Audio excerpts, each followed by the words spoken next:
batia 4 horas de manhã, 4 horas de tarde. Comecei a sentir que a bola fazia realmente uma curva de 2 metros, 2,5 metros. Sejam bem-vindos ao 60º episódio do Folha Seca. Hoje temos connosco Pedro Pinto, fundador e CEO da Empower Sports e ex-diretor-geral de comunicação da UEFA. Pedro, seja bem-vindo à Folha. Obrigado, é um prazer estar aqui. Na base da fundação da Empower Sports está a tua ideia de que no futebol a comunicação tem sido feita essencialmente por amadores, amigos e familiares dos jogadores ou conhecidos do seu agente e que, portanto, os atletas não têm tido o devido apoio profissional para comunicar de uma forma inteligente, estruturada, estratégica, surgindo então a assessoria de imprensa como uma área de enorme potencial. Destinando-se então os serviços da empresa a ajudar jogadores, treinadores e dirigentes a gerir a sua imagem, potenciando a sua marca e carreira, além de os proteger e promover nos mercados internacionais, tem quem trabalha convosco a dificuldade depois, normalmente, em prescindir dos vossos serviços? Eu gostava de pensar que sim. Desde o início da minha carreira como jornalista desportivo, e eu comecei em 98, portanto, em 1998, quando fui para a CNN. E durante os 20 anos que passei como jornalista, pivô e repórter de desporto, eu notava uma grande diferença entre os jogadores que tinham acompanhamento profissional, os atletas que tinham um acompanhamento profissional de comunicação e gestão de imagem, de marketing, e aqueles que não tinham. E eu durante muitos anos, sempre tive a ambição de criar uma agência que os apoiasse e ajudasse com temas ligados à comunicação e PR, e mais tarde, obviamente, a comunicação digital também. E acabou por acontecer em 2018, quando voltei para Portugal, depois de ter passado 4 anos na UEFA. Mas, basicamente, a nível do futebol, principalmente, continuo a achar que, apesar de estarmos em 2022, praticamente, que não há pessoas profissionais suficientes a fazer um trabalho credível e aconselhar jogadores que acabam por ser marcas globais de comunicação como devem fazê-lo e como não devem fazê-lo. E é muito fácil encontrar erros cometidos, tanto a nível de entrevistas, como de conferências de imprensa, como especialmente de redes sociais. E eu acredito que esta vertente, pronto, tem um grande potencial. Eu, como sabes, estive nos Estados Unidos muitos anos, estive 9 anos nos Estados Unidos. Entre o tempo que estudei, depois trabalhei na CNN os atletas americanos têm mais formação neste sentido, também porque a maioria acaba por estar pelo menos 1 ou 2 anos na universidade e as universidades prestam esse serviço de media training e de communications management. Mas no futebol e principalmente na Europa e no resto do mundo isso não acontece. Portanto, acho que é um serviço muito valioso para quem tem a pressão de dizer a coisa certa na altura certa. Isto, no seguimento das tuas palavras, de facto, os jogadores acabam por ter noutras áreas alguém que lhes dá apoio, não é? Ou seja, os agentes na gestão da carreira, advogados na parte legal, os próprios contabilistas também a ajudarem-nos a tratar das suas contas, Certo, e portanto, tu certo. também acabas por ver muito isso como a tal grande oportunidade que, por sua vez, também acaba por ser um grande risco para o próprio jogador, o facto de não terem ninguém que os ajude na comunicação, não é? Absolutamente. Eu acho que quando há um advogado ou um agente ou um contabilista para tratar dos respectivos temas e respectivas áreas da carreira de um jogador, deveria haver um profissional de comunicação também para gerir um meio que chega a milhões de adeptos e de pessoas. O ser humano mais seguido no planeta é um jogador de futebol, não é? É o Cristiano Ronaldo. Portanto, mostra o potencial que existe para os atletas influenciarem de forma positiva a sua comunidade. E penso que se perdem muitas oportunidades de comunicar bem e mesmo influenciar mais as pessoas que seguem os atletas quando há amigos, familiares a fazer este tipo de trabalho, porque para já não é trabalho, porque se fosse trabalho teria de ser feito por um profissional e isso muitas vezes não acontece, e por melhor relação que possa existir por parte dos amigos e dos familiares e o apoio que podem prestar ao jogador, que é muito importante em várias áreas da sua vida, se calhar mais áreas emotivas e emocionais do que profissionais, mas não deixam de ter um impacto importante. Acho que a nível de comunicação não é um tipo de serviço que se pode fazer com ajuda-me aí a fazer isto, ou trata-me desta entrevista, ou o que é que eu devo dizer se for confrontado com esta situação e ter um amador ou uma amadora a estar a dar um conselho que depois pode ter consequências bastante graves. Daí ter sentido também aquilo que a Empower já fez por algumas vezes, que é o rejeitar trabalhar com alguns jogadores por estes não quererem remunerar a empresa pelo serviço, não é? Porque no fundo. Olha, é o seguinte, eu vou-te ser muito honesto. Não tem só a ver com a remuneração, tem a ver com ah, um, ah, o respeito ao trabalho. Porquê? Porque se eu vou cobrar a um jogador de elite, a um atleta de elite, 200 ou 300 ou 400 euros por um serviço que eu considero ser muito valioso, ele não vai respeitar o trabalho que nós estamos a fazer porque tão depressa gasta o mesmo montante num almoço ou num jantar. Portanto, ele tem de sentir que há ali, ou ela tem de sentir que existe ali uma responsabilidade para pagar um serviço que é valioso. E eu acho que os preços que praticamos, especialmente comparando com as grandes agências de comunicação internacional, são preços acessíveis e nós adaptamos muito os nossos preços também ao estatuto do atleta ou da atleta. Portanto, eu não estou neste meio do desporto e do futebol para ficar milionário. Eu não estou aqui para aproveitar-me de ninguém. E nós como agência, não é esse o nosso objetivo. Mas estamos aqui a falar de alguém que teve uma experiência que eu considero ser de elite, a nível de jornalista de desporto da CNN, que esteve à frente da comunicação da UEFA, que tem uma mais-valia que acho eu tem de ser valorizada. Portanto, é tão simples quanto isso. Portanto, relativamente aos atletas, aos treinadores e aos clubes com quem trabalhamos, existe uma série de serviços que prestamos e esses serviços têm uma tabela de preços. É tão simples quanto isso. Mas não consideraria trabalhar com o jogador A, B, C, D ou E, mesmo se fossem os melhores e maiores jogadores do mundo, por truta e meia. Porque, como eu costumo dizer, usando um exemplo em inglês, you pay peanuts, you get monkeys. Portanto, acho que não. Eu prefiro trabalhar com menos pessoas e trabalhar bem do que trabalhar com dezenas de pessoas e trabalhar mal. Claro. Portanto, é mais importante a qualidade do que a quantidade para mim. E aproveitando já, desculpa, aproveitando já o facto de teres referido também o eles ou elas, a verdade é que vocês também apenas ainda não começaram a trabalhar com uma atleta do sexo feminino, uma jogadora, Uhum. por ainda não terem encontrado a parceira indicada. E portanto, a verdade, só antes de te passar a palavra sobre este tema, a verdade é que provavelmente a curto prazo não vês isso mais a acontecer com uma atleta internacional, porque pelo facto também daqui em Uhum. Portugal os montantes ainda serem tão baixos e não estar tão desenvolvido como no estrangeiro.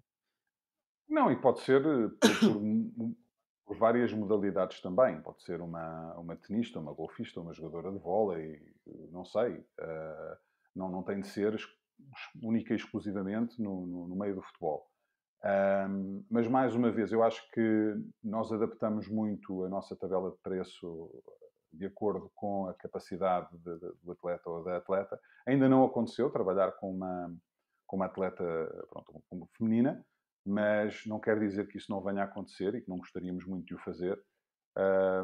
Penso que a nível de futebol, o futebol feminino tem um grande potencial. Acho que mesmo em Portugal agora estamos a ver isso com o investimento que a Federação Portuguesa de Futebol tem feito nesta área e pronto, não deixou de ser esta uma época histórica para o futebol feminino português também, porque tivemos o Benfica a representar Portugal pela primeira vez na fase de grupos da Champions da UEFA.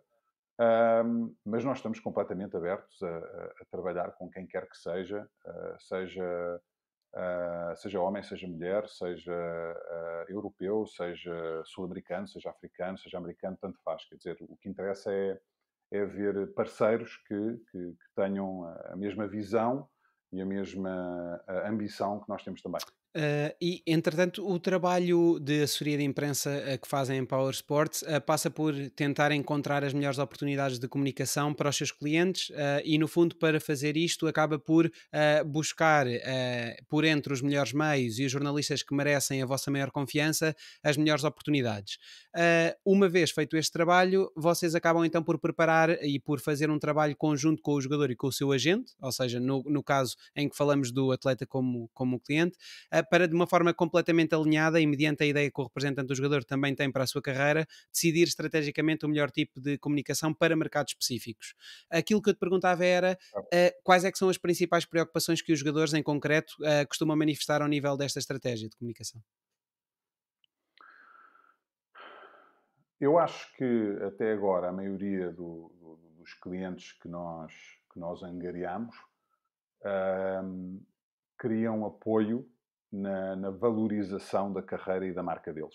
E para acrescentar valor de mercado também, mas de marca, em certos campeonatos ou em certos mercados. E relativamente aos treinadores e aos clubes e às marcas com quem nós temos trabalhado também, basicamente o objetivo deles é esse. Nós queremos aumentar a nossa notoriedade em mercado A, B, C ou D. E como é que o podemos fazer? E nós desenhamos uma estratégia para os apoiar nesse sentido.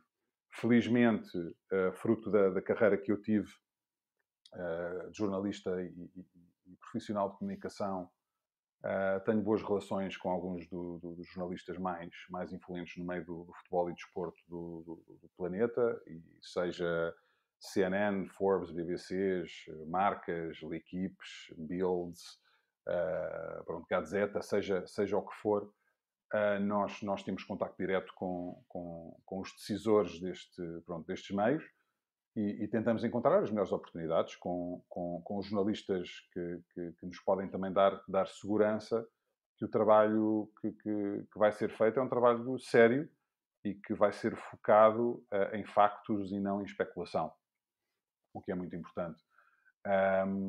Portanto, acho que, por um lado, o objetivo, principalmente dos jogadores, acaba por ser esse, acrescentar valor à carreira e às estatísticas que têm e aos feitos que conseguem atingir, proativamente, e depois o apoio na produção de conteúdo para as redes sociais, o que eu acho que é muito importante, porque é uma comunicação direta com a comunidade deles e precisa de ser uma comunicação profissional e precisa de haver uma razão de se comunicar com eles também.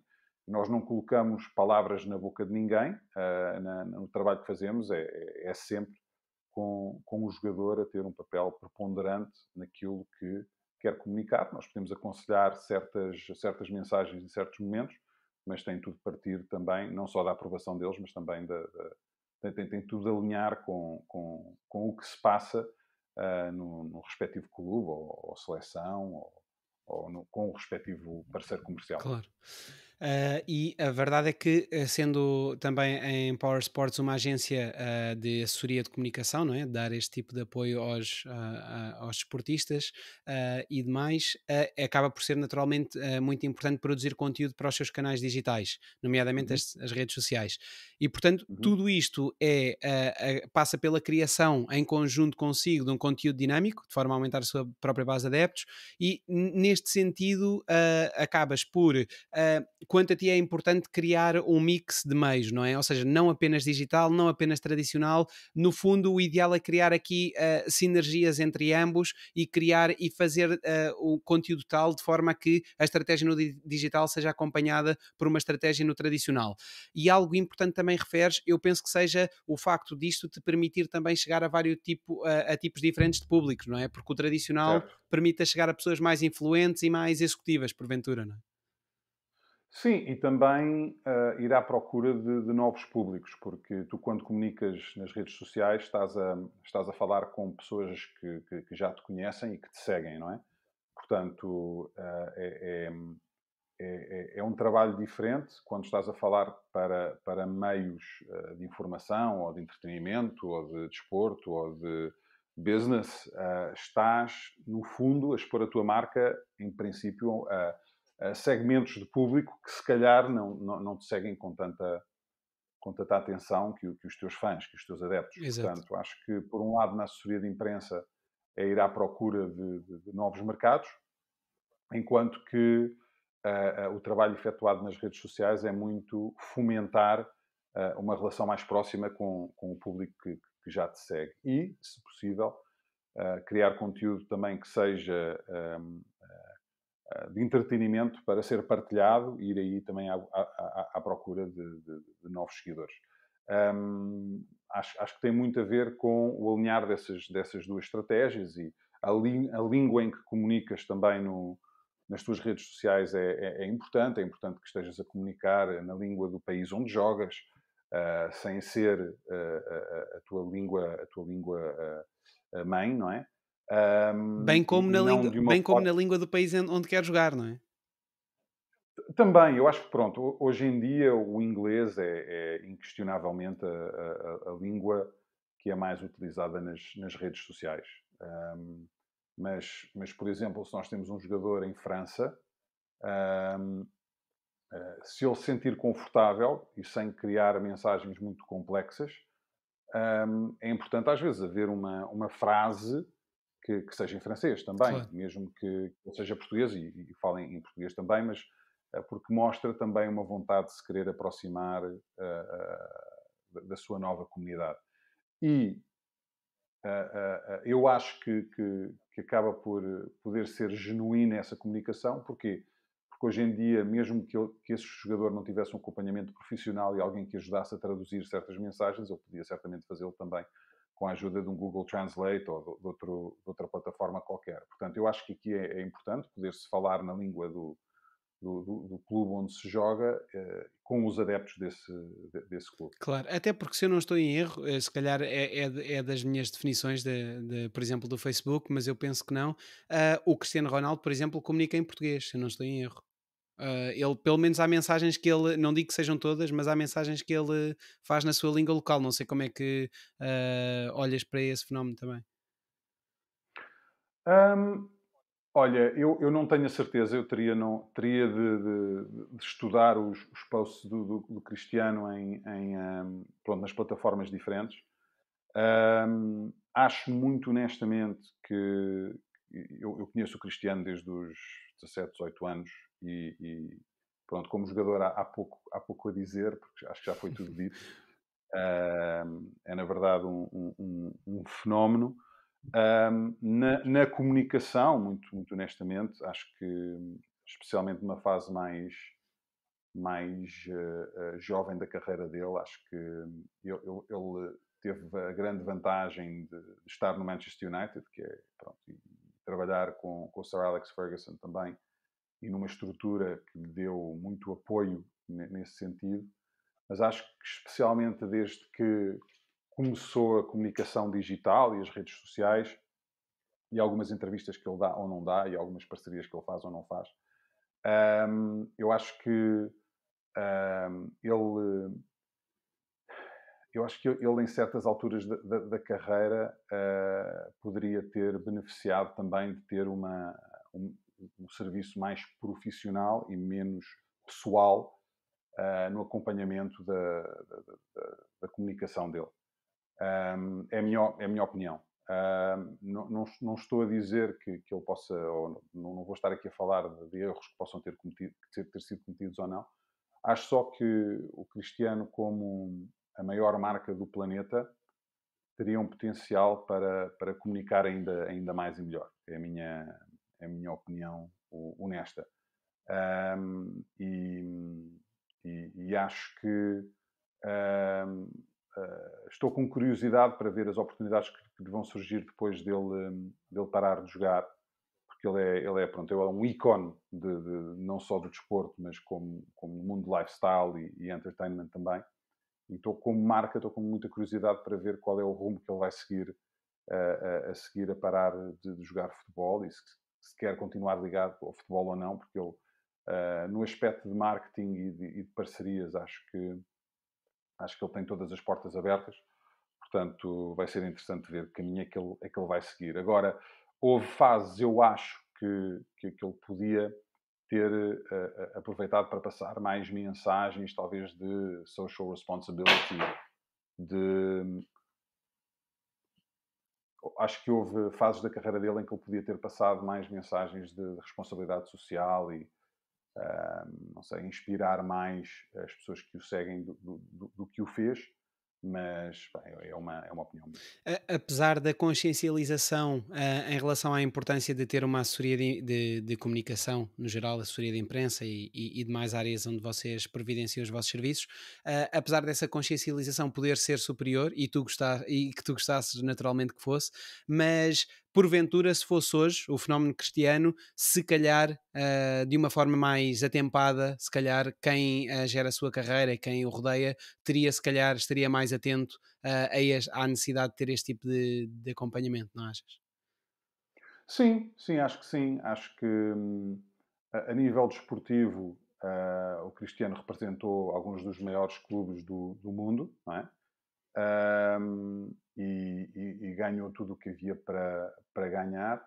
Acho que se calhar, quando apareceram as redes sociais e a comunicação digital, nunca se pensou que chegassem a ter o potencial que têm agora e talvez no início se tivessem perdido algumas oportunidades por isso mesmo. Mas hoje em dia a geração, e acho que até a última geração de jogadores que estão a disputar, obviamente que sabem perfeitamente o impacto das redes sociais como meio de comunicação e é muito mais fácil para eles gerirem isso do que os jogadores que se calhar neste momento estão a chegar ao fim das carreiras. Quando da apresentação da Empower Sports dizias que os clientes preferenciais seriam jovens atletas, não apenas futebolistas.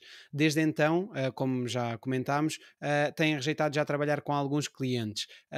Nomeadamente alguns clientes em que sentiam que o seu posicionamento não era o adequado para que pudessem fazer o trabalho mais ajustado, digamos. Esse posicionamento tem que ver essencialmente com a personalidade do atleta e mais com a sua parte, com a sua componente talvez psicológica, ou com a sua capacidade futebolística, ou com ambos. Como é que fazem esse filtro? Para nós conseguirmos efetuar bem o nosso trabalho e fazer valer o investimento dos nossos clientes, temos de estar alinhados relativamente aos objetivos e ao poder chegar a esses objetivos. Acho que, tendo em conta que a nossa mais-valia é a comunicação internacional, não nos faz muito sentido estar a trabalhar com atletas que não tenham essa projeção. Portanto, neste momento, a maioria dos jogadores com os quais trabalhamos, principalmente, são jogadores de seleção, ou de seleção A ou de seleção jovens, porque tal como considero a nossa agência ser uma agência de elite, queremos trabalhar com atletas de elite, mesmo que não sejam, podem ser jogadores mais jovens, que tenham potencial para o ser. Portanto, às vezes tem sido o simples facto de acharmos que se alguém quer fazer um trabalho mais local, mais regional, se calhar é melhor trabalhar com outra agência, porque talvez tenham essa mais-valia e talvez faça mais sentido a trabalhar com alguém que seja mais, como é que eu ia dizer, mais local, pronto, mais local. Um, para nós também, já, quando eu digo recusamos, posso dizer que não chegámos a acordo com alguns potenciais clientes porque não têm a mesma visão do que a comunicação deve ser. Eu não gosto de fazer uma comunicação agressiva, não gosto de fazer um trabalho de comunicação em que se esteja a denegrir os outros, não gosto de fazer um trabalho de comunicação onde se faz jogos de bastidores políticos. Portanto, eu gosto de olhar para a comunicação como uma ferramenta positiva e com potencial para influenciar as nossas audiências de forma positiva também. E também olho para a comunicação como algo que deve ser feito de forma transparente. E uma coisa que me recuso a fazer, por exemplo, é mentir, mesmo que seja para beneficiar um cliente no momento, essa mentira pode vir a prejudicá-lo ou prejudicá-la mais tarde. E acho que não faz parte do meu ADN estar a inventar histórias ou a alimentar histórias que não são verdadeiras só para o benefício imediato. Se depois podemos ser aprovados de estar a mentir ou estar a exagerar a verdade e perdemos a nossa credibilidade no mercado e esse mesmo cliente poderá ser prejudicado mais tarde. Porque Clube A ou Clube B ou Clube C, com quem ele poderá estar a ser ligado e não é verdade, poderá pensar, bem, aqui temos alguém que talvez trabalha com pessoas que depois, se nós o contratássemos, iriam dificultar a nossa vida porque iriam estar a inventar notícias possivelmente para o beneficiar e não para nos beneficiar a nós. Nós, a comunicação que fazemos com os atletas, e como disseste, é sempre alinhada com os empresários e muitas vezes, quando tem a ver com o clube, é alinhada com o clube. Nós queremos trabalhar em equipa, não estamos aqui a trabalhar contra ninguém. Acabam por sentir, não digo dificuldade, mas como é que gerem a paciência do cliente? Ou seja, podemos pensar nos atletas, mas também nos demais clientes. O facto de vocês delinearem uma estratégia e deles quererem ver os resultados dessa estratégia logo a Uhum, curto prazo. uhum. Sim, quer dizer, não podemos sempre entregar os resultados perfeitos que os nossos clientes ambicionam. O que tentamos fazer é ser realistas ao máximo de acordo com aquilo que é possível fazer. Se um jogador não entra nos planos do treinador, o que nós podemos fazer é salientar as estatísticas dele quando joga ou quando entra em campo e fazer uma comparação com o rival de posição para tentar fazer com que se fale de forma positiva do nosso cliente na imprensa e que também se aborde o facto de ter mais oportunidades do que tem tido.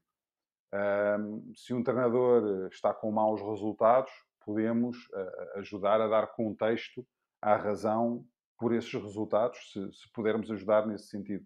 Mas é impossível nós prometermos ou garantirmos notícias positivas quando algo corre mal, e garantir que se fale constantemente de alguém quando não há razão para o fazer. Claro. Quer dizer, nós temos uma certa influência dentro da base de dados que temos nos jornalistas, mas acho que também não seria justo estar a pedir a jornalistas para escrever coisas que não têm nada a ver com a realidade. Portanto, é uma boa pergunta e às vezes a gestão de ego não é fácil fazer, mas eu acho que devemos ser sempre honestos, mesmo que seja de uma forma diplomática. Devemos ser honestos a dizer, olha, neste momento não é possível estar a criar um grande alarido à volta do facto de, por exemplo, não se estar a jogar quando o teu rival de posição tem feito grandes exibições e a equipa tem ganho. Se isso por acaso mudar, aí sim vamos tentar salientar aquilo que tu podes dar à posição e que podes dar à equipa. Mas neste momento temos de ser pacientes e esperar que esta maré mude. E outra coisa que nós temos de saber gerir muito bem é a informação confidencial. Acho que tem de haver uma confiança total por parte do cliente nos nossos serviços para nos passar a informação que existe, seja no balneário, seja de lesão, seja de algum choque que tenha acontecido, que poderá vir a sair na imprensa. Mas nós temos de saber tudo primeiro, porque possibilita-nos ser proativos e não reativos. O reativo hoje em dia é muito complicado pelo facto das redes sociais tornar tudo tão rápido. Tu, quando tentas Certo. reagir a uma notícia, hoje em dia, se não tens a informação na tua posse, até conseguir a informação e decidir a reação, pá, perdes tempo muito valioso e a opinião pública muitas vezes já é transformada antes de tu teres a oportunidade de reagir. Portanto, o que nós dizemos sempre aos nossos clientes é honestidade ao máximo, tanto para bem como para mal, porque nós, se tivermos a informação e os factos na nossa posse, podemos depois aconselhar imediatamente da melhor maneira.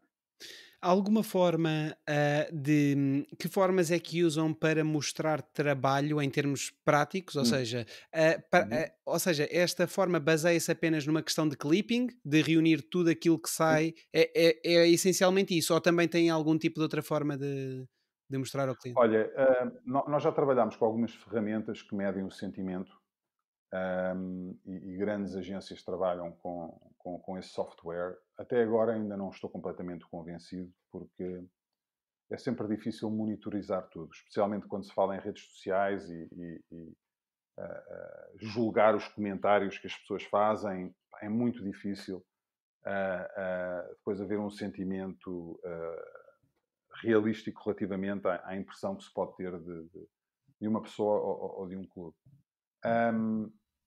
Eu gosto mais de fazer esse trabalho manualmente e dizer à minha equipa para estudar a reação que estão a observar e fazer um trabalho mais tradicional de opinião geral, do que estar a usar um software que às vezes pode julgar mal certas palavras e certos sentimentos. E ainda não conseguem definir bem ironias, certas palavras que podem estar mal escritas, etc. Portanto, como é que nós valorizamos o trabalho que fazemos? Clipping do número de notícias de uma certa informação ou de uma certa entrevista que conseguimos gerar, porque imagina, uma coisa que nós fazemos várias vezes é um jogador dá uma entrevista no mercado e nós depois traduzimos todo esse conteúdo e quando o artigo é publicado no mercado onde a entrevista foi dada, nós automaticamente disparamos para outros mercados para garantir para já a tradução mais fidedigna possível daquilo que foi dito e também para promover proativamente esse jogador nos mercados onde quer aparecer. Tem funcionado bem essa estratégia e depois possibilita-nos também, dessa forma, nós também mostrarmos aos nossos clientes o impacto que o nosso trabalho teve. A nível de redes sociais, é tentar garantir ao máximo que não haja comentários a fazerem troça ou a criticar as mensagens que eles possam publicar. Para estar alinhado com aquilo que seja o sentimento público, para não se estar a falar de um tema positivo quando o ambiente é negativo e não estar a falar de um tema negativo, talvez mais egoísta, quando o sentimento geral é positivo. Acho Certo. que é assim que normalmente tentamos julgar o nosso trabalho, porque quando conseguimos gerir um número alto de links, as pessoas veem que na verdade foi um trabalho com esse propósito. Depois, quando imagina-se um cliente chega a uma publicação como o Forbes ou como o Wall Street Journal ou o New York Times, isso normalmente não seria feito organicamente por parte do cliente sozinho. Foi um trabalho que nós podemos apresentar de termos conseguido chegar a um público-alvo que normalmente eles não conseguiriam atingir. E achas que acaba por ser mais eficaz, barra, benéfico para um jogador, fazer comunicação em tempos de insucesso coletivo ou em tempos de sucesso da sua equipa? Olha, eu gosto sempre de comunicar quando as coisas correm bem e correm mal. Agora, se um jogador entra aos 80 minutos quando se está a perder 4-1 ou 4-0, se calhar não é necessário comunicar. Mas se é um jogador influente numa equipa e se perde, acho que é perfeitamente normal expressar frustração e tristeza por ter perdido. E acho que se deve estar preparado para os comentários, alguns deles negativos, que vão certamente aparecer por se ter perdido um jogo. Perder é normal, faz parte do jogo. Eu acho que em Portugal, às vezes, especialmente nos clubes grandes, gere-se muito mal as derrotas de forma pública, parece que são tragédias. Mas as derrotas acontecem, portanto, nós sugerimos sempre falar depois de derrotas, desde que faça sentido, mais uma vez.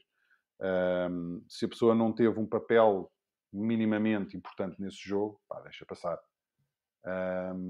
Se, por exemplo, o capitão da equipa não comunica, mais ninguém da equipa comunica, e tu seres o único a comunicar, quando não és nem capitão, nem se calhar um dos jogadores mais influentes do plantel, se calhar nesse momento também podemos gerir a situação e ver, pá, pronto, desta vez, se mais ninguém dá a cara, não vais ser tu, que és se calhar dos jogadores mais jovens, a fazê-lo. Já aconteceu e já correu bem, mas não vale a pena, quer dizer, é preciso ter essa sensibilidade.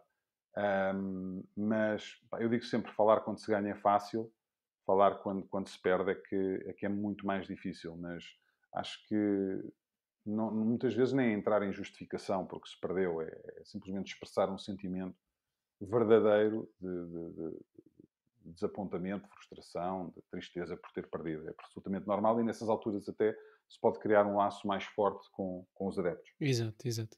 E a verdade é que falamos de tipos de comunicação após uma derrota, após uma vitória, mesmo paralelamente a estes momentos, hoje em dia as coisas são muito escrutinadas, não é? E eu vou falar sobre um Uhum. exemplo que aconteceu há cerca de 2 anos, quando o Bernardo Silva foi suspenso por um jogo e multado em 50 mil libras pela Premier League por ter feito um tweet na brincadeira em que comparava o seu colega de equipa e amigo, o Mendy, à mascote dos Mas chocolates, claro, exatamente, com Guito. sim, exato. Isso, eu acho que isso é um excelente exemplo, porquê? Porque é algo que teoricamente em nada tem que ver com o futebol, mas no entanto acabou por o prejudicar, mesmo que temporariamente, desportivamente. E portanto, como Certo. é que vocês fazem este trabalho de também convencer os atletas quando eles por vezes se calhar sentem que, ok, mas este pessoal está-se aqui a meter se calhar um bocadinho na minha vida pessoal, eu tenho a minha personalidade, quero ter a minha abordagem, como é que vocês gerem isso? Olha, esse é um caso bastante pertinente, porque nós trabalhámos com o Bernardo durante, durante algum tempo. Já não estávamos a trabalhar com ele quando esse problema surgiu. Eu conheço muito bem o Bernardo e, mais uma vez, quer dizer, como jogador, muito honestamente, é dos meus preferidos da seleção. E como pessoa é 5 estrelas. Quer dizer, não há ali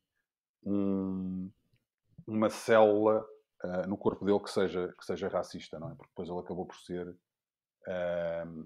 culpado de pronto, comportamento discriminatório e por isso é que foi castigado. Em Inglaterra. Primeiro, há uma grande diferença entre uma piada que talvez se possa contar num grupo de WhatsApp e uma piada que se partilha com o mundo, não é? E para já acho sempre difícil ser-se engraçado nas redes sociais, porque pode sempre haver alguém que não percebe a piada e que interpreta mal. Portanto, nós muito raramente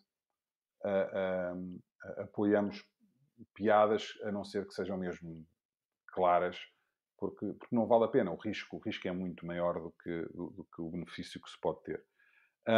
Neste caso, é preciso conhecer o mercado inglês é muito, muito sensível a este tema do racismo e que fique bem claro que eu acho que é um tema que tem de ser levado muito a sério, mas eu acho que o Bernardo nem pensou. Eu acho que o erro que ele cometeu foi quando depois, quando o post começa a correr mal, ele tentar justificar-se a dizer, pá, come on guys, it's a joke, ou uma coisa assim parecida.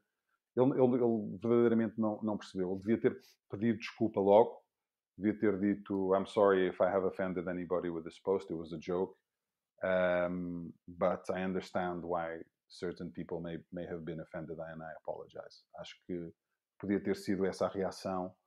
Se um cliente nosso tivesse feito isso, era aquilo que iríamos sugerir para fazer. Mas é um caso, e há muitos casos em que os jogadores publicaram conteúdo que para eles era completamente inofensivo, mas que para a comunidade ou partes da comunidade causou problema. É difícil, Pedro, porque é muito complicado estar-se a usar o mesmo aparelho, um telemóvel, para se falar com a mãe, trocar mensagens com os amigos e fazer um comunicado ou fazer uma comunicação para o mundo. Quer dizer, é tudo tão fácil e é tudo tão trivial que não se leva tanto a sério. Uma pessoa, quando vai fazer uma entrevista para um jornal, para um site, para uma televisão, sabe que está num contexto de entrevista, sabe que está num contexto de comunicação. Às vezes, quando está no telemóvel, às 10 da noite, 10 e meia, aborrecido, sem nada para fazer, e se acha que pode ser boa ideia enviar uma mensagem, é difícil pensar, esta mensagem poderá ter um impacto A, B, C, D ou F. Exato. Porque é um aparelho que é muito familiar e é muito informal e é muito pessoal também. Portanto, é um desafio. Eu mais uma vez, acho que o Bernardo, nesse caso, como o conheço muito bem, nunca na vida quis ofender ninguém. Aliás, o Mandié era um dos melhores amigos dele. Portanto, longe dele alguma vez fazer alguma coisa que magoasse ou afetasse a amizade que tem pelo colega, mas devia ter sido para fazer essa piada, devia ter sido diretamente com ele, ou num grupo de WhatsApp com os amigos, e nunca numa rede social, porque nunca se sabe como é que esse tipo de situação vai ser digerido. Exato, exato, exato. Não, e a verdade é que nós, esse já não é o caso do Bernardo, mas vocês também acabam por trabalhar muito com jogadores em idades muito jovens e tu próprio confessas que Também. te tem dado muito, muito gozo porque sentes que este trabalho, este tipo de educação é valioso e que eles o apreciam. E portanto, daí também teres o objetivo de trabalhar com um dos 10 melhores jogadores jovens do mundo. Tu sentes que esta abertura é uma coisa generalizada, ou seja, aos jovens, ou lá está, tem sempre que ver, claro que tem sempre que ver com cada perfil, mas sentes que é algo Uhum. extensível à generalidade dos jovens, quando consideras isso? Sim, acho que os jovens têm mais sensibilidade com o tema, porque como estávamos a dizer há pouco, se o Cristiano fosse o Cristiano agora no Manchester United com 18 ou 19 anos, já não me lembro com que idade é que ele exatamente foi para lá, se calhar até foi com 17, Com 18, o penso eu. impacto digital dele, pois, o impacto digital dele seria completamente diferente do que foi há 20 anos atrás, não é? Há 18 anos atrás. E então acho que os jogadores hoje em dia são nativos, o que quer dizer, ao perfil digital deles. Para mim tem sido, e para nós tem sido um prazer trabalhar, por exemplo, com o Florentino, com o Nuno Santos, com o Ricardo Mangas, porque são miúdos com muito valor e depois que levam isto a sério. E pedem conselhos e são interessados e contribuem para o conteúdo que é criado com eles. E especialmente o Tino, que foi lá para fora, que esteve no Mónaco e agora está no Retafe, eu gostava de pensar que o ajudámos bastante nessa transição para falar com públicos diferentes. E, e acho que eles são mais sensíveis a isso. Agora também digo-te uma coisa, tem muito a ver com o empresário e tem muito a ver com o clube. O empresário tem de ter uma mente aberta, e eu nesse aspecto também tenho-te a dizer que é um prazer trabalhar com a Team of Future, que é uma agência que eu acho que presta serviços bastante importantes aos seus jogadores em todos os aspectos, 360, e tem trabalhado muito bem connosco, nós temos trabalhado muito bem com eles e tem sido um excelente trabalho de equipa. Eu acho que, sim, os jogadores jovens têm mais sensibilidade, mas acho que têm de ser também aconselhados pelos empresários, porque se eles, por exemplo, disserem precisava de ajuda com isto, e se o empresário disser não precisas nada, estás à vontade, fala comigo, ou fala com o meu colega, ou fala Claro, com sim, sim, sim. o teu amigo, ou fala com alguém da tua família, então acho que o tema acabava aí. E tu tens falado muito acerca de sugestões, ou seja, de vocês fazerem determinado tipo de sugestões aos vossos clientes. A questão que eu te coloco é como é que funciona também, como é que vocês gerem essa faceta, porque a partir do momento em que trabalham com clientes que não respeitam tanto ou não se mantêm tão fiéis às vossas sugestões, isso para a empresa é algo já é um sinónimo de uma ruptura, ou seja, ou vocês Não. admitem que são sugestões e depois o cliente faz o que quer? Sim, sim, eu acho que várias sugestões partem do nosso lado, várias partem do lado deles. Ahm, é uma questão de haver um consenso daquilo que faz sentido comunicar ou não. Ahm, repara, ah, se nós fazemos 10 propostas de conteúdo, o cliente faz zero e ele rejeita todas as propostas que fazemos, e ele comunica como quer, quando quer, nessa altura, se calhar já não faz sentido trabalharmos juntos, não é? Porque não estamos alinhados relativamente à estratégia a seguir. Agora, nós respeitamos muito a opinião dos nossos clientes. Portanto, se ele disser prefiro não ir por esse caminho e ir por outro, porque ele sabe como está o ambiente no balneário, sabe melhor qual é o mood que se pode estar a viver no clube, pá, nós respeitamos isso e dizemos, ok, vai por esse outro caminho, mas cuidado com as palavras que vais usar, porque existe esta sensibilidade, caso não saiba. E outro trabalho que nós fazemos muitas vezes é partilhar artigos que possam ajudar os jogadores a perceber o contexto das ligas onde estão. Portanto, eles, se calhar, às vezes, não têm tanto essa atenção, nem têm de ter essa atenção de estar à procura de notícias que têm a ver pronto, com o contexto deles, e nós fazemos esse serviço também. Mas acho que aqui não é o facto de nós estarmos certos e os jogadores estar errado. Acho que nós, às vezes, estamos certos, os jogadores também estão certos, mas se trabalharmos os dois juntos, pá, vamos estar certos quase sempre. Acho que em quase 3 anos de atividade não tivemos de gerir nenhuma crise por uma publicação que foi efetuada por um cliente. Acho que não quer dizer que não aconteça amanhã, espero que não, mas porque ninguém é perfeito e pode acontecer algum erro, mas porque é humano, mas até agora acho que não prejudicamos ninguém. E isso é importante para nós podermos dizer isso. A verdade é que, conforme também já tiveste a oportunidade de expressar noutros momentos, a geração atual enfrenta um tipo de realidade muito diferente, por exemplo, da tua geração. E, portanto, Certo. na tua geração, o contacto com os ídolos era muito mais em dois momentos específicos, ou seja, durante um jogo ou durante uma Certo. entrevista que esses jogadores davam, e atualmente não. Atualmente, como nós temos vindo a falar, o jogador, há pouco referias o exemplo, por exemplo, são 10 da noite, o jogador está em casa, pode partilhar uma foto com a sua família, ou seja, há um acesso à sua vida pessoal extra-campo. Permanente. E isso é um enorme, novamente, voltamos ao início da nossa conversa, é uma enorme oportunidade e ao mesmo tempo uma enorme responsabilidade. Uma responsabilidade gigantesca. E por isso é que nós fazemos cursos de social media training para os nossos jogadores, normalmente quando começamos a trabalhar com eles, porque é importante que eles conheçam essa responsabilidade e vejam exemplos do que é boa comunicação e do que é má comunicação, e exemplos como deste do Bernardo e muitos outros de jogadores que foram castigados, foram suspensos, foram multados por conteúdos que publicaram. Ahm, Portanto, acho que esse sentido de responsabilidade é muito grande. Agora, ao mesmo tempo, nós não queremos tirar o gozo que deve existir por se comunicar nos canais digitais, e tem de ser também uma coisa orgânica, e acho que é preciso saber também trivializar certo conteúdo. Nem todo o conteúdo tem de ser estratégico e pensado.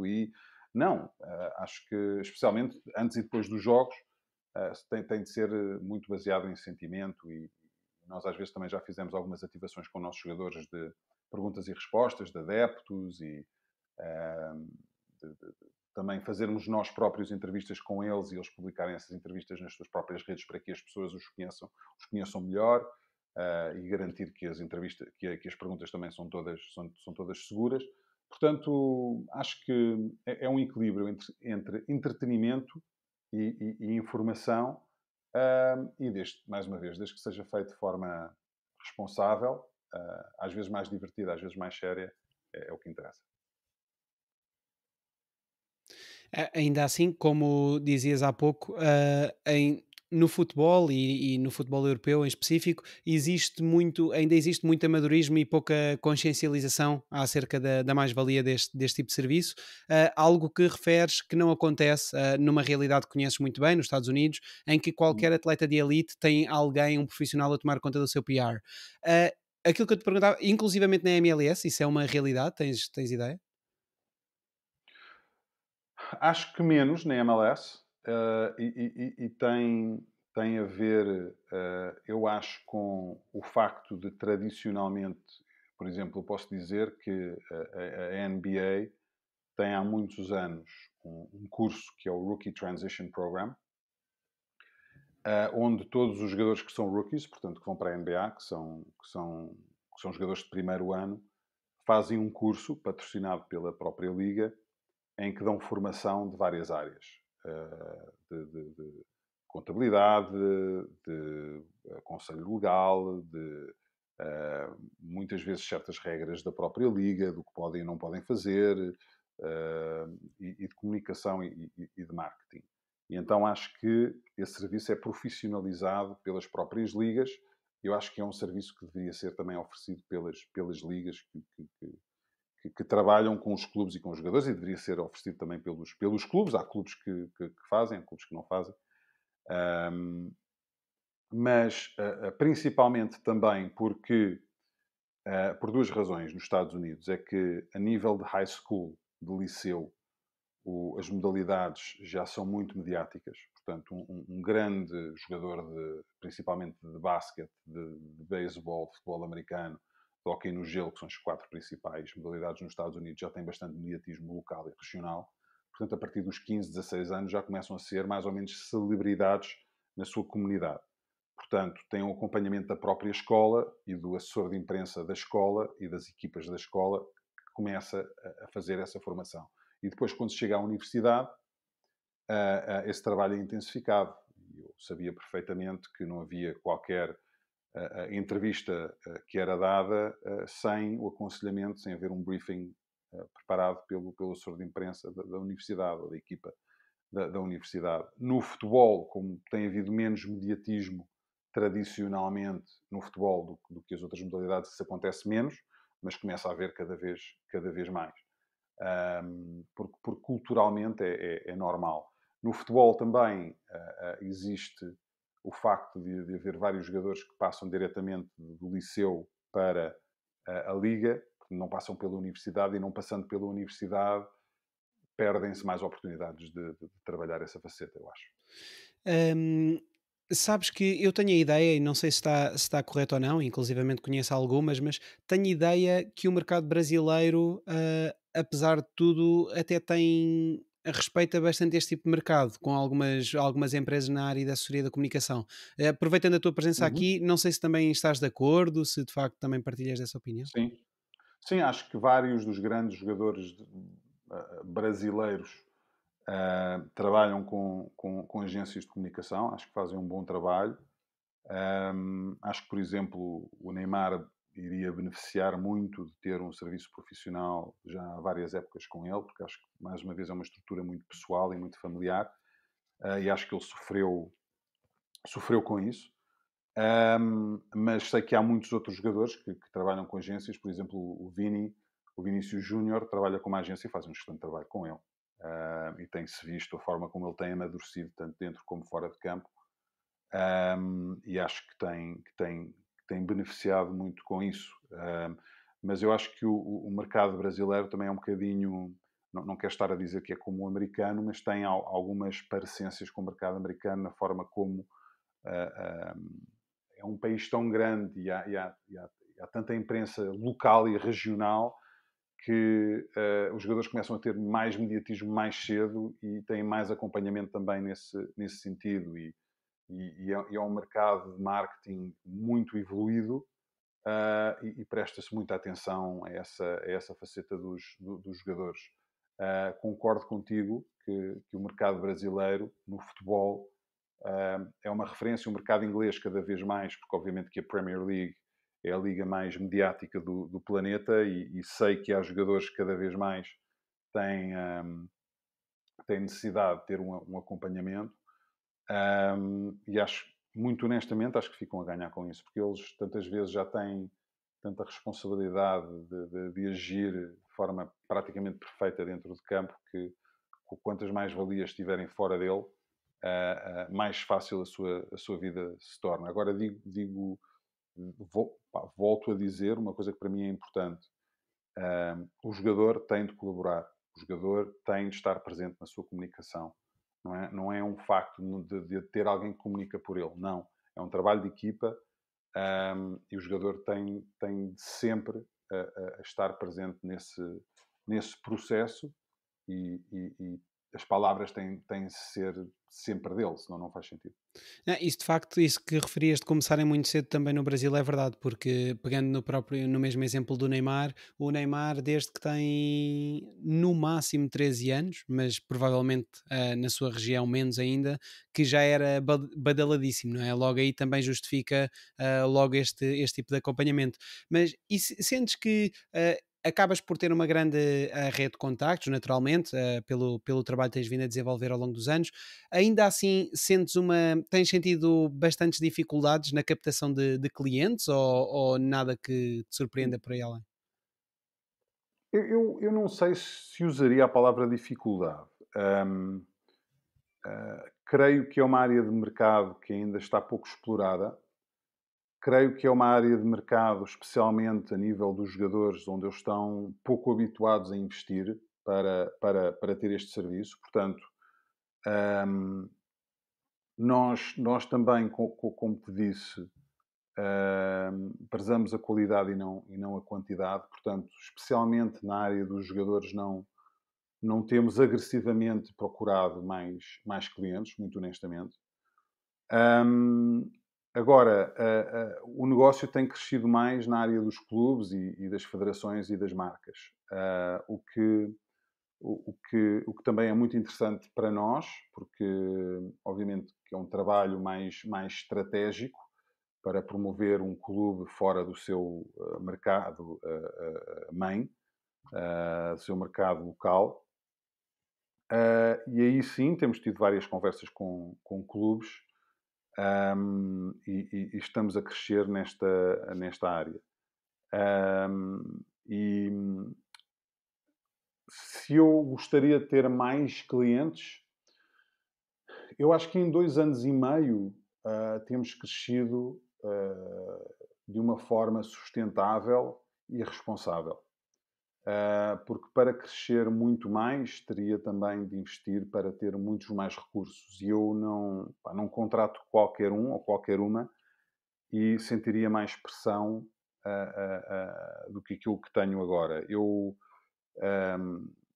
gosto de fazer as coisas bem. A minha prioridade, como te disse, também não é financeira, para a curto prazo faturar com o futebol ou faturar com o desporto. Não é esse o meu objetivo. É criar uma agência boutique que trabalhe bem com certo número de clientes. Nós, neste momento, temos 12. Acho que estamos bem. Se crescermos mais 1 ou 2, fantástico. Se não o fizermos, já correr tudo bem. Obviamente, com o Covid, relativamente ao trabalho com clubes, federações e marcas, foi afetado porque existe menos orçamentos menores para este tipo de trabalho. Mas acho também, mais uma vez, para trabalhar com os parceiros certos, é preciso fazê-lo de uma forma pensada e mesmo em espírito de equipa, E nós, às vezes, quando nós e os possíveis clientes também, se virmos que não alinhamos nos objetivos e na forma de trabalhar, não vale a pena estarmos a fazê-lo só porque sim. Referias agora também a questão da altura da pandemia. No ano passado, e Hum. reportando-nos à realidade da comunicação, pensas que a questão da pandemia, a questão do isolamento em 2020, crees que isso poderá ter trazido algumas consequências positivas, volto a dizer, reportando-nos à comunicação, pelo facto de os jogadores terem mostrado, terem sido muito mais, ou seja, motivados a fazer um tipo de conteúdo de interação com os adeptos, como live chats, houve muitos webinars da parte dos profissionais de futebol. Sentes que isso pode ter consequências duradouras, positivas? Espero que sim, concordo contigo. Foi uma época, a nível de comunicação, bastante gratificante, porque os próprios jogadores quiseram participar em muitas ativações digitais. Lembro-me de também ver conteúdos muito divertidos de esportes, de vários jogadores pronto, tradicionais, não virtuais, mas tradicionais, a participarem em campeonatos e eventos de esportes, a interagirem muito mais nas redes sociais com os adeptos, a gravar conteúdo em casa.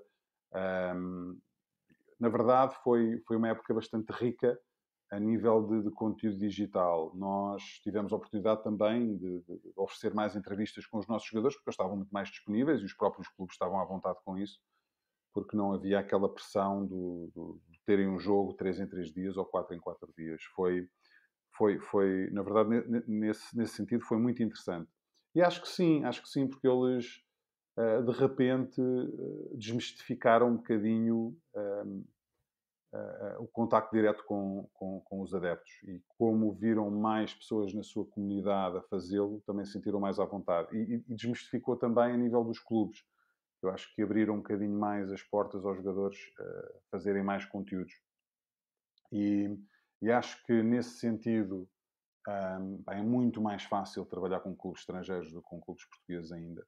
A nível da gestão dos jogadores, da comunicação dos jogadores, porque penso que ainda existe uma mentalidade muito de proteger primeiro em Portugal, enquanto lá fora é mais o promover primeiro.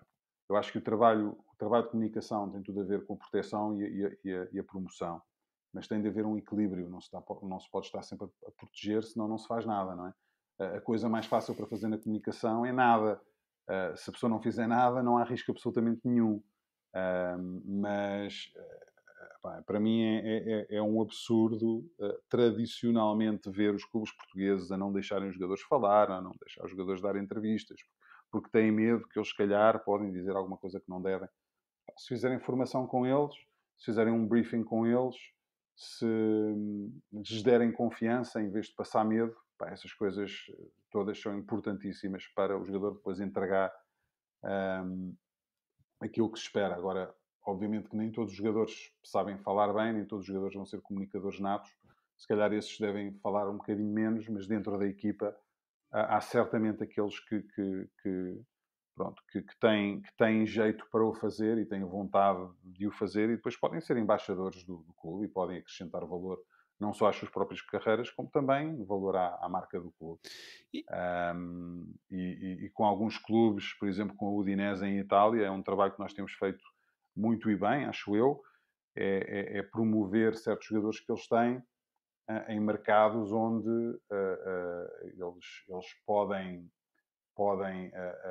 ter valor ou em mercados de onde vêm. Por exemplo, um jogador sul-americano, um trabalho que fizemos várias vezes na época passada foi com o Rodrigo de Depois, Paulo, que estava na Udinese e depois foi transferido para o Atlético de Madrid e o clube tinha interesse em promovê-lo e tinha interesse em que ele aparecesse mais na imprensa e havia interesse de clubes da Premier League, havia interesses de outros clubes em Itália, Espanha, mas nós desenhámos uma estratégia para ele, pronto, fazer entrevistas que chegassem ao mercado inglês e que chegassem ao mercado espanhol.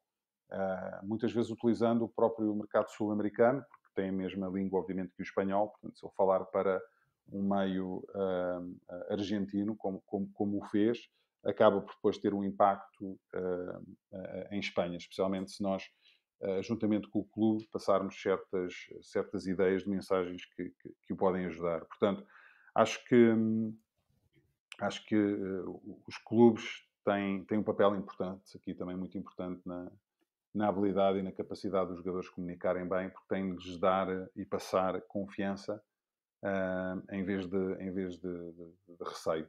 E também houve um trabalho muito interessante que a Empower Sports fez com o Lille, que foi no âmbito do tal projeto de 4 meses, em que, no Uhum. fundo, tendo em conta que o clube se movimenta tão bem no território nacional, foi muito mais focado no aproveitamento das oportunidades a nível Certo. internacional. E, portanto, o trabalho aqui, neste sentido, acaba por ser muito conforme explicas, não é? Que é, muitas vezes os jornalistas têm esse interesse em contar as histórias dos clubes, têm interesse em aprofundar um bocadinho mais, mas Uhum. por falta de disponibilidade acabam por não procurar, se calhar, também tanto Certo. o acesso a essas histórias. E, portanto, este trabalho também acaba por ser bastante interessante a este nível. E vocês depois também têm este trabalho e acabam por ter a preocupação posteriormente de quantificá-lo e de analisar e em que mercados é que o clube cresceu mais, etc. Com certeza.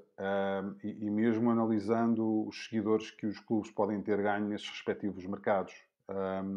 Vou-te dar dois exemplos. O exemplo do Lille teve a ver com o posicionamento do clube e da gestão do clube, posicionamento executivo em mercados chave na Europa, portanto, Inglaterra, Espanha, França e Alemanha. A França, obviamente, sendo um mercado nativo, e desculpem, a Itália também. Portanto, o que nós fizemos é organizarmos entrevistas com o CEO do clube. Lembro-me de entrevistas que fizemos com o El País, com a CNN, com a BT Sport e depois com alguns jogadores também, aproveitando pronto, o raio de impacto que eles tinham noutros mercados. Fizemos um trabalho com eles para celebrar o regresso do Lille à Champions, onde eles já não jogavam há uma série de anos. E gostámos muito porque foi um trabalho de sprint, onde trabalhámos com eles por 4 meses durante aquele processo de regresso à Champions. Depois, outro exemplo é o Shakhtar Donetsk, com quem trabalhámos também muito à volta da participação deles na Champions, promovendo jogadores deles. Fizemos isto na época passada, até estava lá o Luís Castro na altura, promovendo jogadores brasileiros que eles têm em mercados para onde o clube possivelmente os poderia depois vender, portanto tentando acrescentar valor às estatísticas dele e ao perfil deles em Itália, em Espanha, em Inglaterra, e recordo-me também de entrevistas que organizámos para o TT, para o Solomon, para outro dos jogadores mais jovens, o Dodô, também. Mas mais uma vez tem de haver abertura do clube, porque hoje em dia tu sabes que existe uma grande necessidade das plataformas de conteúdo para terem conteúdo exclusivo. Portanto, se tu ofereceres entrevistas com os jogadores, podem não ser os melhores e maiores jogadores do mundo, mas se há acesso, há interesse. E isso tem-se comprovado. Nós agora também estamos a trabalhar com o Spezia em Itália e organizámos uma entrevista com um dos jogadores deles, que é italiano, mas de descendência do Ghana, com a CBS, para chegar ao mercado americano. Portanto, existem aqui muitas oportunidades para potenciar o perfil de certos jogadores e de certas histórias em mercados onde organicamente não chegariam. E é aí que nós entramos, porque é óbvio que para um departamento de comunicação de um clube a prioridade seja lidar com o mercado local e muitas vezes apagar os fogos que podem surgir no dia a dia. Eles não têm oportunidade e recursos para estar a pensar numa estratégia internacional proativa. E é isso mesmo que nós tentamos fazer e penso que temos conseguido fazer com êxito nos projetos que nos têm surgido. Nesse caso concreto do jogador do Spezia, porquê o mercado americano? Ou seja, tem que ver mais. Porquê? Para já, porque os donos do clube são dos Estados Unidos. Portanto, Certo. é interessante que se fale mais no Spezia, nos Estados Unidos. E depois, porque o mercado americano é um mercado com grande potencial. A nível de crescimento do futebol, a Série A tem uma boa pegada digital e não só a nível de broadcast também nos Estados Unidos e se conseguir angariar mais adeptos nos Estados Unidos é um mercado que está bastante aberto ainda nesse sentido. Eu acho, na verdade, que o vosso serviço tem um potencial tremendo, inclusivamente porque se queres ter um crescimento integrado como clube, eu acho que tem todo o sentido, vamos dizer, para um clube francês, por exemplo, ter este tipo de trabalho de comunicação em países de língua francesa, em África, vamos dizer, Por ou, por exemplo, exemplo, um clube espanhol ter este trabalho em países da América Latina, na América porque do no Sul, fundo são tudo certo? pessoas que crescem, exatamente, são tudo pessoas que crescem no meio deste ambiente e que a longo prazo também te irá trazer resultados a nível mesmo de scouting, de atração de jogadores e tudo mais, não é? Certo, certo, certo. E acho que, por exemplo, nós temos ajudado, trabalhamos com o dono e o presidente do Leeds United, e obviamente que tendo o Marcelo Bielsa como treinador e tendo alguns jogadores brasileiros e espanhóis, nós também temos ajudado a posicionar um bocadinho a comunicação deles para esse mercado que tem funcionado bem. Portanto, sim, é uma questão de encontrar os elos de ligação que possam estar lá organicamente e ativá-los. E Exatamente. acrescentar valor e volume. Exatamente. E relativamente, ainda voltando à pandemia, vocês também fizeram um Hum, trabalho interessante com o Paulo Fonseca, que na altura vos confessou ter alguma preocupação com agentes de Roma, como tu disseste na altura, ou seja, é muito importante que se trate de um conteúdo genuíno para depois, uhum, conjuntamente também com o cliente, poder perceber qual é que é a melhor forma de passar a sua mensagem, se é vídeo, texto, foto. Portanto, estes acabam por ser dois dos pontos cruciais, digo eu, não é? O trabalho conjunto e o uhum. facto de ser um conteúdo genuíno. Tens alguns pontos mais cruciais a acrescentar?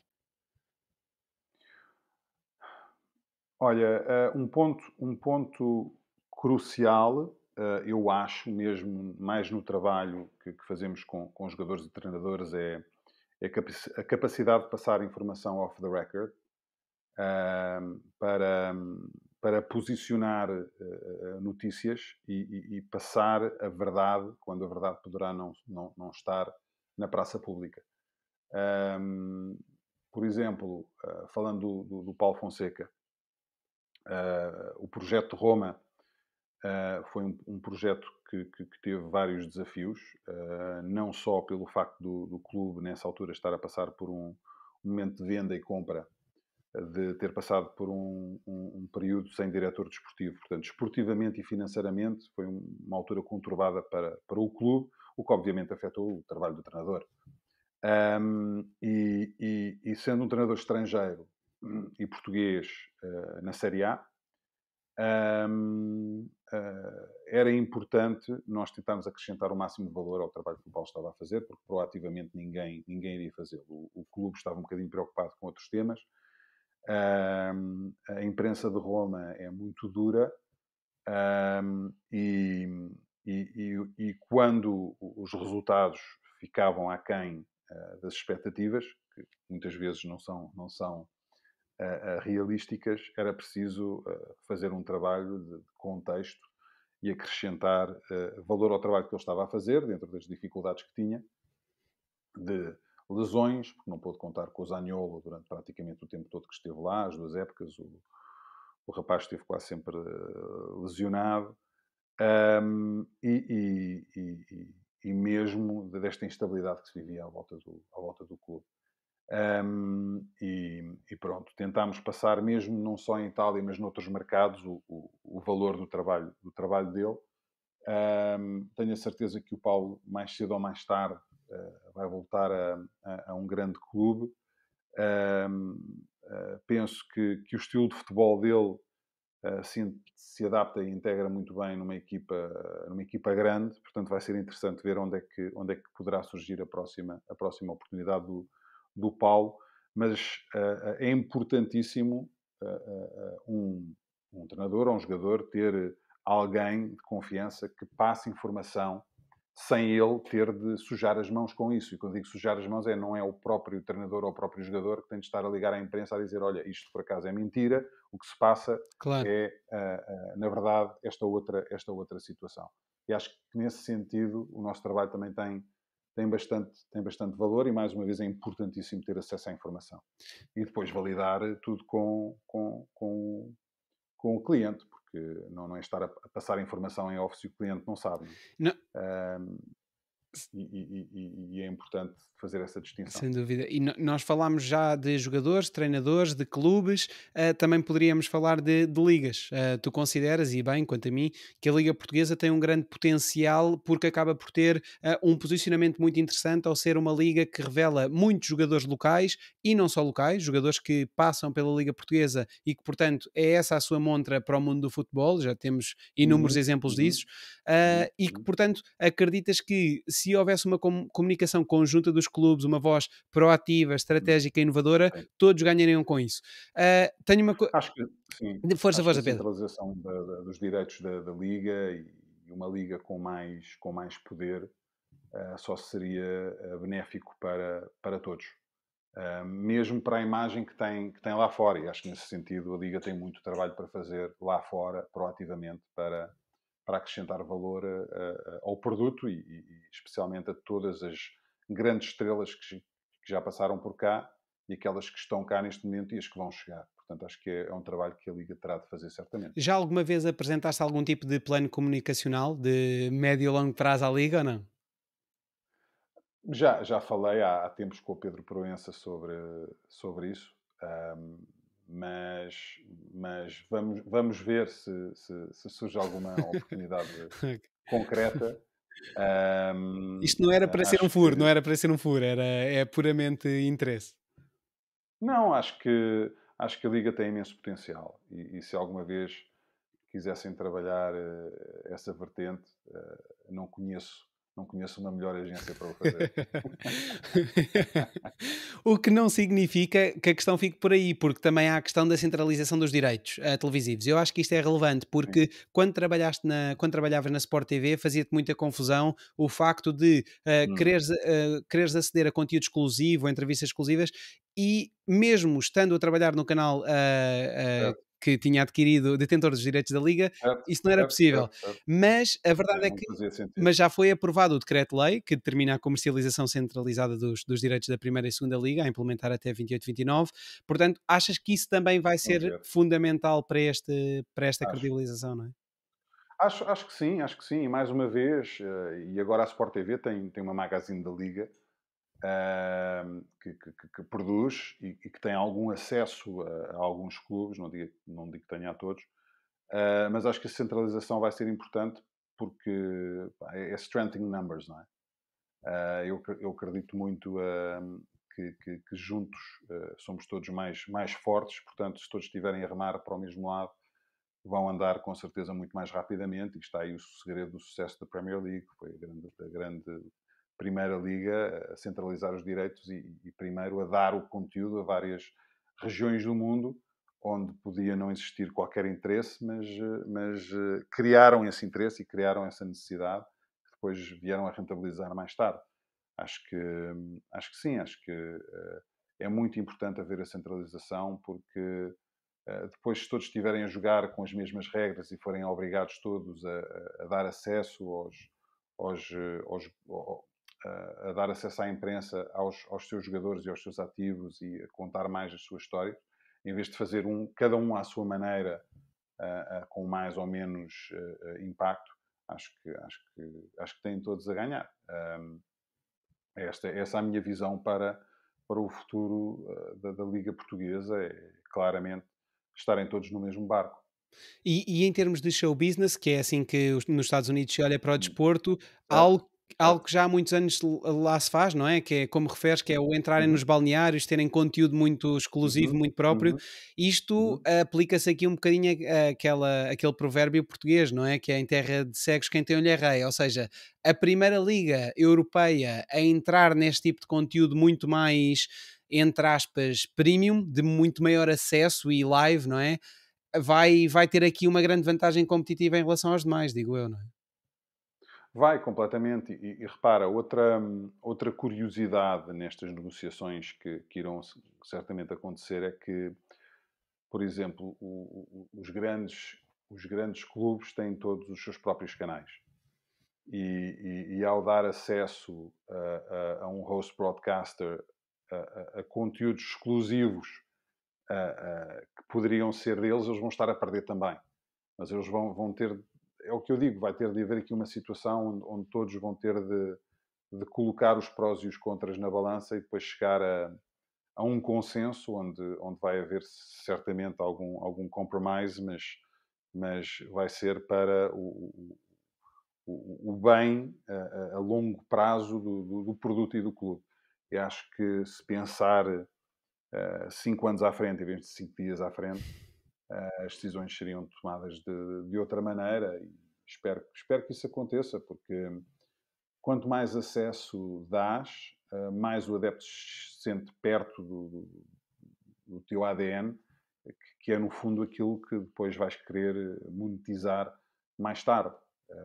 Mas para receber é preciso dar também, é preciso ter noção que também quando se dá poderá correr-se alguns riscos primeiro, mas se for estratégico, esses riscos são minimizados, certamente. E nós vamos subindo só e saindo da Liga para a Super League, há aqui bastante, houve aqui bastante. Não existe. Não, mas houve aqui bastante amadorismo, ou seja, Houve, hoje em tens dia razão, pensar-se tens razão. pensar-se que se pode fazer um projeto de tal envergadura, como referes nas sombras, não é? Ou seja, sem que haja uma comunicação clara e sem que se diga abertamente e para o mundo inteiro para o que é que se vem, não é?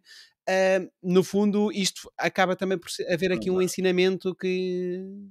Certo, pá, foi um desastre. Acho que a nível de comunicação foi péssimo. Foi um case study de que não fazer. Quer dizer, quando se apresenta um projeto ao mundo que ambiciona revolucionar a elite do futebol europeu sem ter embaixadores, sem ter mensagens estrategicamente plantadas antes disso acontecer, sem ter o consenso de parte da comunidade de futebol, pá, quer dizer, é uma palhaçada. Muito honestamente, é uma palhaçada. Eu fiquei contente que assim fosse, porque foi mais fácil de roubar esta ideia, mas é claramente um case study do que não fazer quando se vai anunciar um projeto como este. E Pedro, entrando aqui na parte final da nossa conversa, tu quando decidiste sair da CNN em 2013 já o fizeste com a ideia de fundar aquela que seria então a Empower Sports. No entanto, surgiu-te o convite irrecusável da UEFA para que Uhum. assumisses o cargo de chefe de imprensa do gabinete do presidente. Por aí ficaste cerca de 4 anos, chegando até ao tal cargo de diretor-geral de comunicação, e Certo. isso foi uma experiência que te ensinou muito a nível da comunicação institucional. Aquilo que te perguntava era quais é que são as diferenças principais entre este tipo de comunicação e aquela direcionada aos atletas e aos clubes.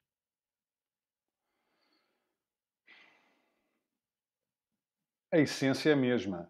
Ah, ah, transparência, objetividade, estratégia, encontrar as mensagens certas e passá-las de forma responsável. A grande diferença é que tu, a nível de uma instituição como a UEFA, tens muitos stakeholders, não é? Portanto, tens muita gente influente com quem tens de validar as mensagens e a própria estratégia antes de passares à parte da execução.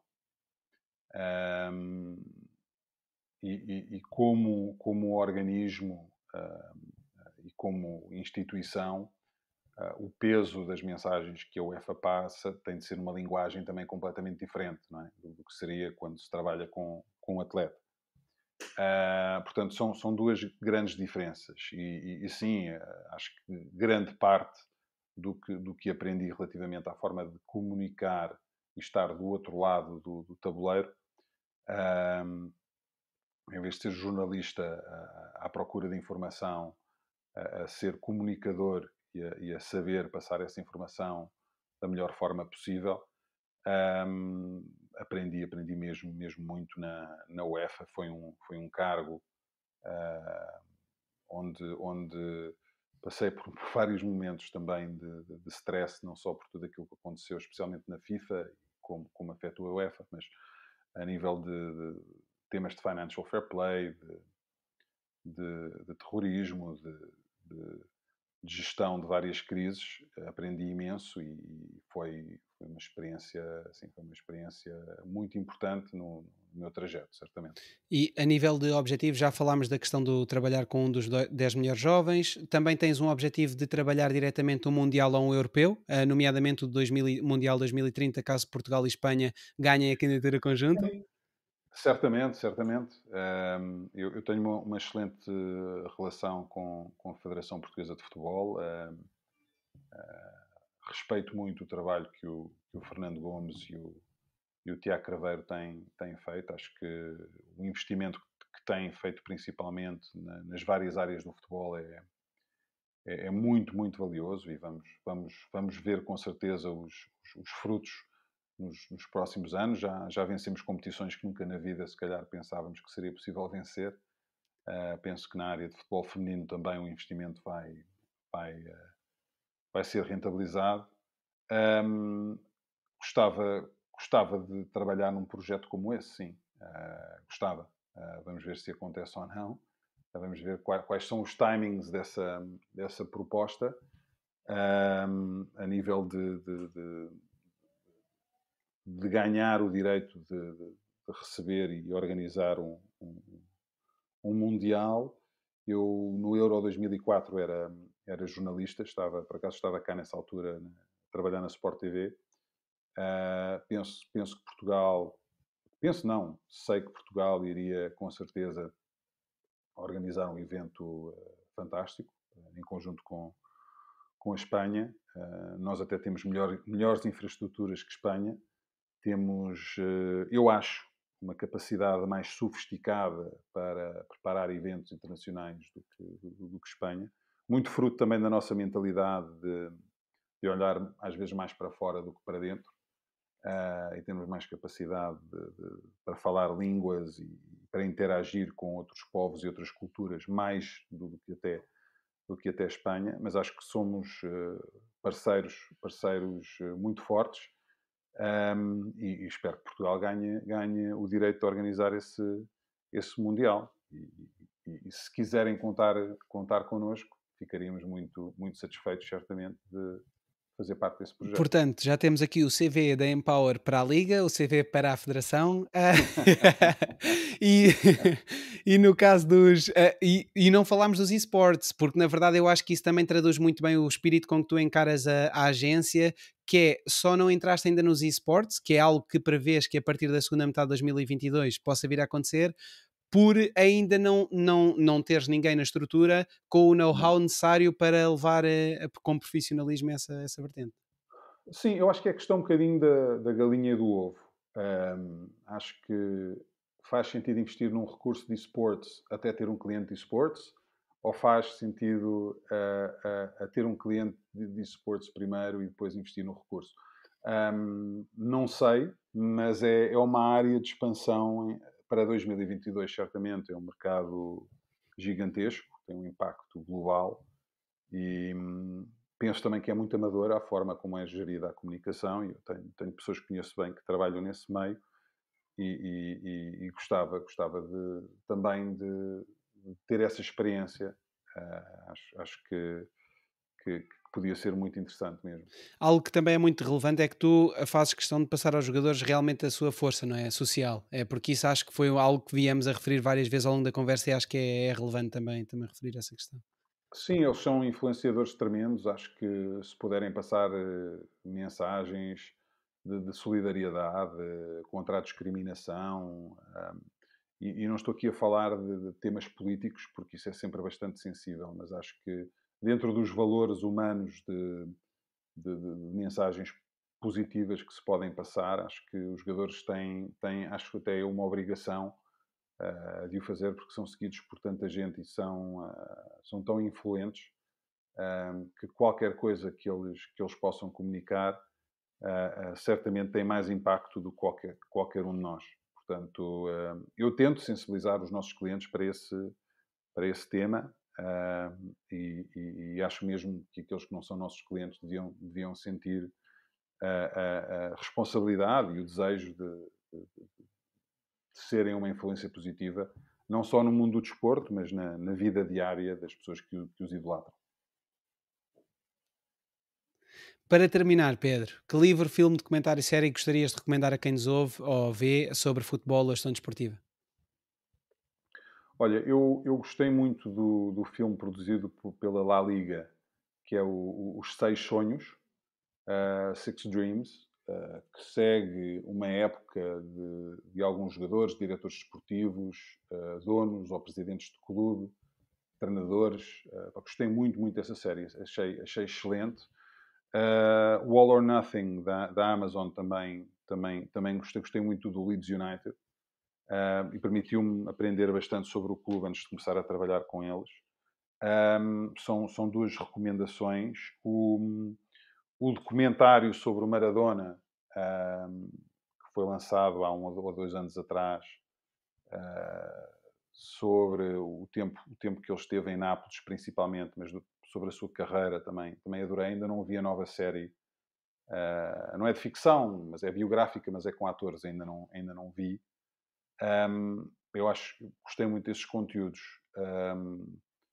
E de gestão desportiva propriamente dita, não vi assim nada especificamente sobre, pronto, com esse posicionamento, mas são algumas recomendações que eu passo. O conteúdo da La Liga é muito bom, já foi lançado há 2 anos atrás também, salvo erro, mas mesmo agora, quer dizer, está atualizado.